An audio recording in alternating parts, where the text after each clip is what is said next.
दोस्तों, आज आपसे एक बात है बड़ी इमोशनल सी।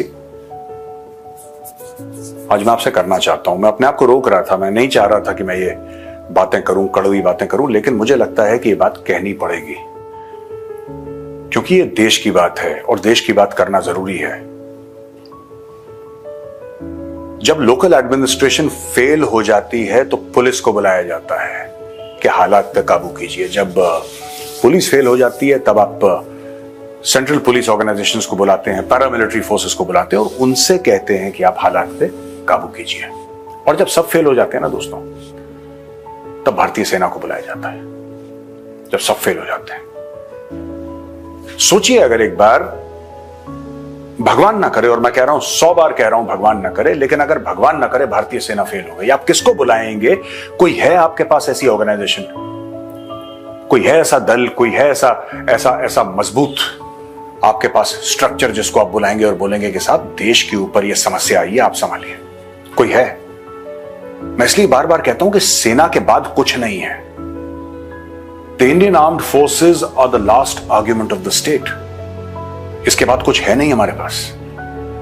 इसीलिए बड़ा दुख होता है जब कोई नेता उठ के यह बोलता है कि कर्नल सोफिया कुरैशी को इसीलिए भेजा क्योंकि वो आतंकवादियों के ही मजहब से थी। बड़ा दुख होता है और आज मैं आपको बताऊंगा इससे होता क्या है।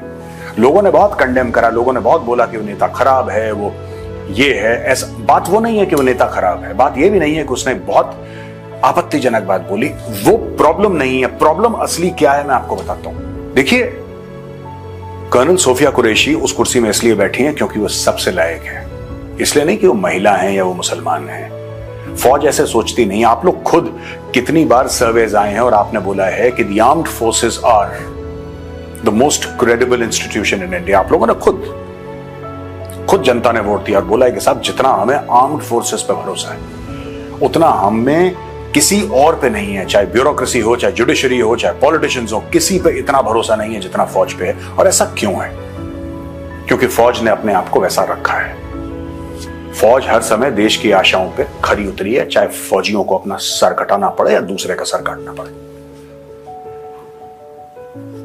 जब आप कर्नल सोफिया कुरैशी पे उंगली उठाते हैं, आप पूरी 15 लाख फौज, आर्मी, नेवी और एयरफोर्स शामिल, आप उस पे उंगली उठाते हैं। आप एक ऐसी ऑर्गेनाइजेशन को चोट पहुंचाते हैं कि उसका कोई जवाब ही नहीं है ऑर्गेनाइजेशन के पास। जो ऑर्गेनाइजेशन का कोर है, आप कोर पे हिट करते हैं।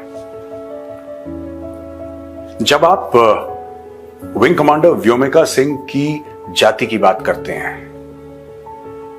जब आप डायरेक्टर जनरल एयर ऑपरेशंस की जाति की बात करते हैं, you stab at the very core, the very heart of the Indian armed forces. और सेना के पास इसका कोई जवाब नहीं है। सेना के पास कोई जवाब है ही नहीं। ये वही सेना है जिसने चीनी फौज के दांत खट्टे कर दिए थे। ये वही सेना है जिसने 13 दिन के अंदर बांग्लादेश बना दिया। वही सेना है जिसमें 122 सिपाहियों ने 3000 चीनी सैनिकों के दांत खट्टे कर दिए थे। 1300 लाशें मिली थी चीनी फौजियों की और 122 में से 114 वीर गति को प्राप्त हो गए। मैं बात कर रहा हूं रजांगला की। ये वही फौज है जिसने ऑपरेशन सिंदूर करा। ये वही फौज है जो श्रीलंका गई थी लड़ने के लिए। वही फौज है जिसने मालदीव्स में ऑपरेशन करा था। यही फौज है जो रोज अपनी जान दे रही है कश्मीर में, नॉर्थ ईस्ट में ऑपरेशंस कर रही है। ये वही फौज है। ये फौज दुश्मन से तो लड़ लेगी, ये फौज पाकिस्तानी फौज से लड़ लेगी, ये फौज चीनी फौज से लड़ लेगी। आपसे कैसे लड़ेगी?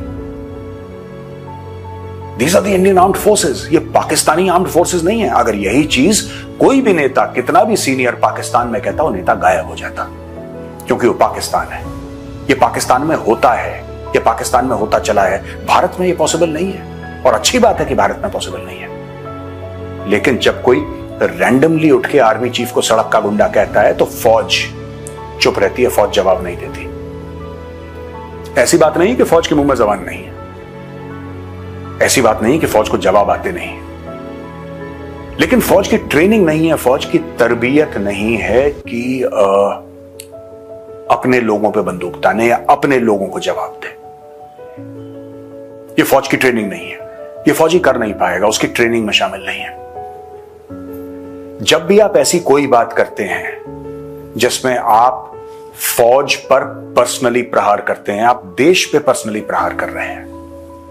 और जितने भी नेता हैं, वो बीजेपी के हों, कांग्रेस के हों, समाजवादी पार्टी के हों, किसी अन्य पार्टी के हों, मेरी आपसे एक छोटी सी रिक्वेस्ट, एक विनती है। यहां पे जितने भी भारत में नेता हैं, वो किसी भी पार्टी के हों, मेरी आपसे हाथ जोड़ के एक विनती है। एक वेटरन होने के नाते, एक देश का नागरिक होने के नाते, जब आप कहते हैं ना कि हम अपनी फौज के साथ खड़े हैं, भाई मुझे डर लगता है, बहुत मुझे डर लगता है, एक खौफ है कि यार ये हमारे साथ खड़े हैं, ये कुछ ना कुछ करेंगे। क्योंकि जो आप वार करते हैं, मैं उन नेताओं के लिए बोल रहा हूं जो कर्नल सोफिया कुरैशी के बारे में बातें करते हैं, या विंग कमांडर व्योमिका सिंह, या फिर डीजीएओ के बारे में बातें करते हैं, मैं उनके लिए कह रहा हूं कि हमारे पास इसका कोई जवाब नहीं है। जब हमारे बहादुर फौजी पीओके में जाते हैं और सर्जिकल स्ट्राइक्स करते हैं और आप लोग कहते हैं कि ये स्ट्राइक्स तो आपने करे, हमारे पास इसका कोई जवाब नहीं है। जब आप कहते हैं कि बालाकोट का सबूत दो, हमारे पास इसका कोई जवाब नहीं है, इसलिए हम लोग चुप हो जाते हैं।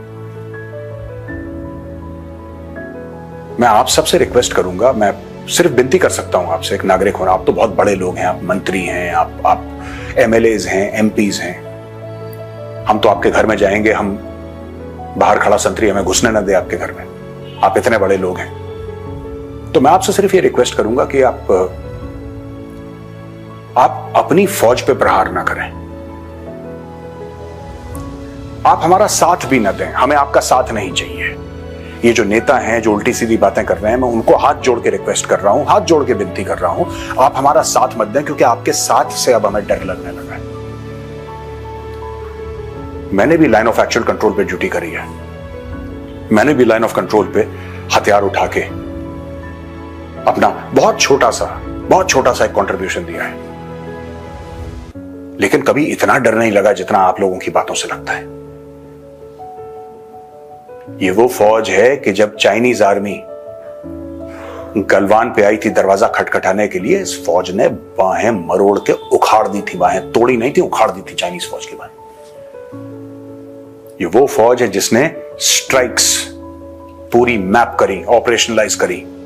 आज की तारीख में पूरी दुनिया वाहवाही कर रही है ऑपरेशन सिंदूर की। ये वो फौज है, और कहीं ना कहीं उस फौज का एक बहुत छोटा सा मेंबर, एक फॉर्मर मेंबर उस फौज का आपसे हाथ जोड़ के विनती कर रहा है कि आप अपनी फौज पे वार मत करिए। मैं ये भी नहीं चाहता कि आप भला कहिए फौज के लिए, मैं सिर्फ ये चाहता हूं कि आप छोड़ दीजिए हमें अपने हाल पे, हम खुद कर लेंगे हमें जो करना होगा।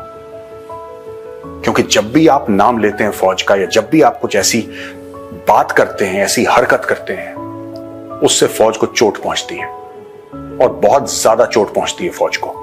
फौज का मनोबल टूटता है। ये फौज में दरार डालने वाली बात है। क्या आपको कभी एहसास हुआ है कि आपने कुछ बातें बोली और फौज मुझसे दरार डल गई हो? फौज कैसे लड़ेगी आपसे? आप एक बात बताइए। आप तो भारत के नागरिक हैं और हमारी ट्रेनिंग में शामिल ही नहीं है कि हम आपसे लड़ें। हमें आता ही नहीं आपसे लड़ना। आर्मी चीफ को गाली दे, हम क्या बोलेंगे आपको? हम क्या सकते हैं आपको? आप कह देते हैं सड़क का गुंडा, हम क्या बोलेंगे आपको? आखिर आप लोगों से अंत में सिर्फ एक विनती ये करना चाहता हूं कि जो बड़े बड़े वहां पे शामियाने लगे हैं, स्टेज लगाया, और नेताजी ये कह रहे हैं कि वो इस जाति का है, वो इस जाति का है। नेताजी, आप हमें सपोर्ट मत करिए। हम आपके सपोर्ट से अब डर लगने लगा है। हमने आज बहुत दुख हुआ मुझे, और इनफैक्ट दुख मेरा 2-4 दिन से चल रहा है, जब से ये कर्नल सोफिया कुरैशी की बात हुई थी। She is a soldier and she is sitting there not because she is a Muslim और she is a woman. She is sitting there because she is an officer of the Indian army, wing commander Vyomika. मैं TV पे बहस चल रही है, नहीं ठीक तो कहा, क्या गलत कहा, उस लिस्ट में नाम, इस हाउ डज इट मैटर? इससे फर्क क्या पड़ता है?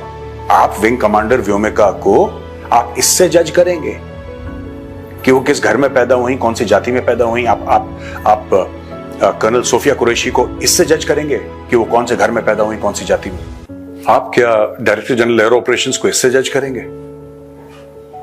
कि वो कौन से स्टेट में पैदा हुए और कौन से घर में पैदा हुए, उनकी क्या जाति है। फौज को तोड़ने का काम मत करिए, फौज को आप जोड़ने का भी काम मत करिए। फौज जुड़ी है। बस मेरी आपसे रिक्वेस्ट है कि फौज से दूर रहिए। हाथ जोड़ रहा हूं आपके सामने, आपसे विनती कर रहा हूं, आप फौज से दूर रहिए, क्योंकि जो आपकी भावनाएं हैं, फौज क्या है? ये भारत का लोहा है और आपके शब्द उस लोहे में जंग लगाते हैं। ये गलत काम मत करिए, इससे फौज का मनोबल टूटता है। ये रफेल, ये S-400, ये तो हथियार है। These are weapons, these are platforms। ये तो पैसे से खरीदे जाते हैं। मनोबल पैसे से नहीं खरीदा जाता। और जो चीज अमूल्य होती है उसको आप रिप्लेस कैसे करेंगे? एक बार आपने मोराल तोड़ दिया, एक बार आपने मनोबल तोड़ दिया, आप उसको रिप्लेस कैसे करेंगे? आप प्लीज डैमेज मत करिए अपनी फौज को। ध्यान रखिएगा जो मैंने शुरू में बोला था, भगवान ना करे, और 100 बार कह रहा हूं, भगवान ना करे, भगवान ना करे, अगर आर्मी, नेवी, एयरफोर्स फेल हो जाते हैं, इसके बाद कुछ नहीं है इसके पीछे, सिर्फ अंधेरा ही अंधेरा है पूरे देश के लिए।